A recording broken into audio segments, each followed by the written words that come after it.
Il était une fois une jeune fille aux cheveux aussi rouges que le sang et à la peau aussi blanche que la neige. Elle n'avait ni famille, ni amis, ni animal auprès d'elle. Pourtant, elle n'était pas seule, pas tout à fait. Elle possédait un ballon aussi brillant et vif que sa chevelure, en forme de cœur, symbole d'une amitié étrange et forte. Elle ne quittait jamais la baudruche, et comme pour la remercier de cette fidélité, l'organe gonflé de joie ne s'envolait jamais loin d'elle, sauf par une fois que je vais vous conter. La jeune fille vagabondait dans la lande comme à son habitude. Elle aimait les lieux abandonnés, autrefois chéris, comme si l'amour et l'espoir étaient encore contenus en certains endroits sans que les êtres vivants ne puissent briser le charme par leur impulsivité et leur bruyance. Cette église délabrée, aux murs manquants, d'où les planches ressortaient comme des dents, était ce genre d'endroit, cher à l'enfant, au cœur volant. Inspirez profondément, tout en câlinant une gargouille. Centenaire, voilà une belle récompense pour avoir grimpé les nombreux escaliers en morceaux et longé non sans risque les rebords extérieurs aux statues décapitées. La lune fut haute en un rien de temps, et, passé l'instant sous le firmament, elle décida de se hâter, de revenir vers ce qui semblait être un grenier. Elle n'eut le temps que de faire quelques grincements de plancher avant qu'une chauve-souris s'envola dans un cri aigu et bas. Elle suivit l'envol noir d'un coup de nuque en arrière, découvrant la famille nocturne tout le long d'une poutre poussiéreuse. Une famille très nombreuse, à en juger la centaine de pupilles rouges qui la fixaient. Elle rit sans crainte, décontenançant les bestioles peu habituées à être réveillées par une drôle de créature beige et rouge avec une appendice en caoutchouc. La mer était loin de son pays, l'océan tout autant. Pourtant, que ce soit les peintures ou les bibelots, le motif marin était récurrent. On aurait presque pu sentir les embruns. En fouillant parmi les toiles de peinture et d'araignées, elle découvrit un gros coffre de chêne, dont le cadenas rouillé céda en soulevant le couvercle. Elle sourit à cette masse de sable fin, révélant de-ci de là des galets, des coquilles Saint-Jacques, et même des étoiles de mer, si déshydratées qu'elles semblaient plus se provenir de l'espace. Une idée germa dans son esprit, et elle sélectionna quelques galets et coquilles qu'elle déposa au sol. Elle y traça, avec un vieux morceau de charbon, des lignes qui se croisèrent pour former une grille. « Tu commences » demanda-t-elle à son ballon en lui indiquant le tas de coquilles. Comme s'il lui indiquait son action, elle plaça la coquille au centre et joua son galet au-dessus, après réflexion. Coquille au sud-est, galet qui bloque au nord-ouest, coquille au nord-est, et non, le ballon n'y a pas, avec le galet à l'est. Ni la jeune fille ni le ballon gagnèrent, mais l'amusement semblait présent.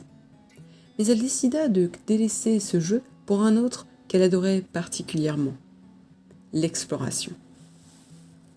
Après avoir fouillé, elle trouva ce qu'elle cherchait, un chandelier.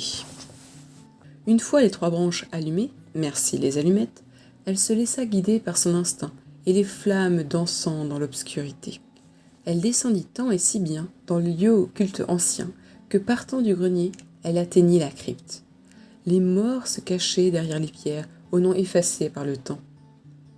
Les statues semblaient tristes avec leurs larmes d'humidité, craintives dans leur rigidité. Elle marcha à grands pas devant une statue faisant office de vase, les mains jointes, serrant un bouquet fané aux pétales desséchés.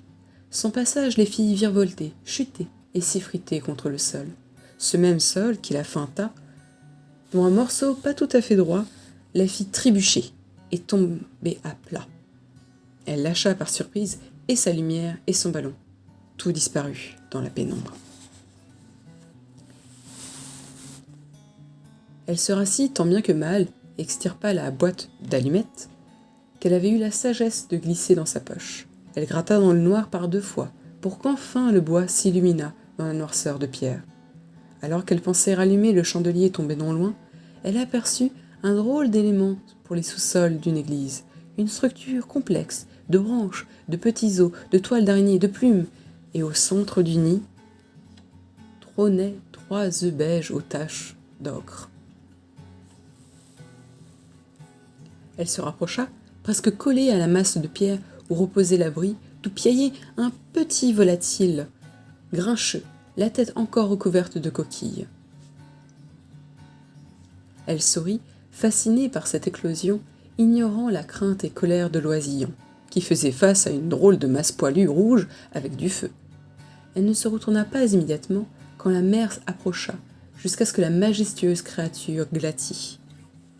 La jeune femme se retourna face à l'aigle, mécontent qu'on dérangeât ses enfants. La jeune fille au ballon, qui n'avait plus de compagnon, se ressaisit. Elle alluma prestement son chandelier et préféra se reculer. La mère oiseau la jugea avec précaution, ses petits aiglons serrés contre ses ailes. Sauf le petit effronté de tout à l'heure, déjà à partir ruminer ailleurs. La jeune fille s'excusa et demanda si l'animal n'avait pas vu son ballon qu'elle avait égaré. Oublié, même. Elle parla avec ses mains autant qu'avec ses mots et espérait que cela aiderait. Elle ne sut si l'animal avait compris sa demande, mais quand il s'envola dans un cri, elle le suivit en attrapant son chandelier à la volée. Le gentil aigle tournait sur place par moments pour vérifier qu'il était bien suivi, pour vérifier peut-être la route aussi. À défaut de planer, elle se pressait sur ce qui sembla une distance bien plus grande que la simple église de départ. Enfin, ils atteignirent une sortie circulaire, d'où s'échappait son rouge confrère. Elle s'agrippa sans une hésitation à l'échelle pour rattraper son ballon, et quand elle fut presque tout en haut, elle se tourna vers l'aigle pour le remercier et le saluer. Mais il devait être reparti vers ses petits, et le souterrain était vide. Elle finit sa montée, posant un pied sur l'herbe qui entourait le trou, d'où elle s'extirpa. Elle était bien loin de son lieu de départ, entourée qu'elle était de végétal et minéral. Elle sourit en voyant quelques grosses pierres rondes fissurées comme porteuses d'écailles. Elle s'imagina des tatous, ce qui n'existait pas du tout dans son pays. Elle se releva, eut le temps de faire 3 pas, qu'un groupe de volailles se rua en avant comme si elle n'était qu'un arbre planté là, au mauvais endroit, au mauvais moment. Les poules lui picorèrent les pieds, les oies lui mordirent les cuisses et les canards lui pincèrent les doigts. Elle fit son possible pour ne pas battre ses propres bras et assommer les plus hardis du tas. Alors que la masse de plumes continua son chemin dans un même piaillement, elle resta un temps immobile et, dégoûtée, l'habit noir sale et griffé. Elle regarda autour d'elle plus attentivement et constata que les oiseaux n'étaient pas les seuls animaux domestiques à la ronde. Elle rassembla ses cheveux et s'approcha d'un enclos et ignora ses membres éraflés.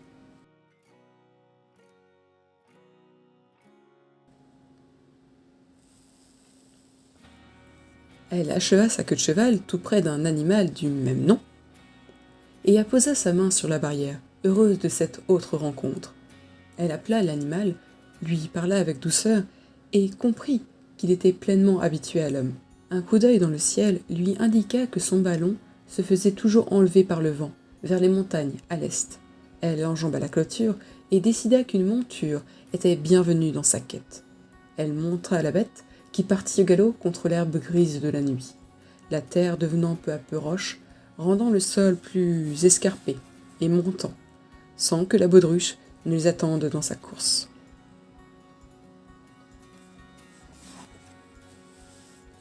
Elle fit grimper quelques pentes montagneuses au cheval samaritain, mais quand cela devint trop dangereux, elle descendit de son dos et lui intima de revenir dans son enclos. Elle le remercia chaleureusement, et l'animal partit dans la bonne direction, dans un hennissement affirmatif. Alors qu'elle tentait de trouver un chemin, l'apparition d'un gros chien méchant réduisit son choix à un seul plan, grimper. Il aboya avec force, tapant de sa patte et montrant les crocs, motivant la jeune fille à trouver les bonnes prises tout de suite. Il n'abandonna que quand elle disparut des mètres plus haut, à une corniche bienvenue. Et elle n'était pas seule à ce promontoire naturel. Une femme à bonnet près d'un feu fermait les yeux. Elle dormait en laissant à disposition ses richesses. La jeune fille n'était pas une peste, mais bien une chipie, du genre curieuse qui ne pensait pas à mal, mais il lui arrivait d'en faire. Ce n'était donc pas étonnant bien que malheureux, si un vol eut lieu.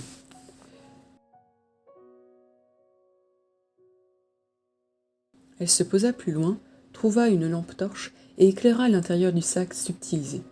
Preuve que c'était plus une enfant mal élevée qu'une réelle criminelle, la voilà qui sortait ses crottes de nez.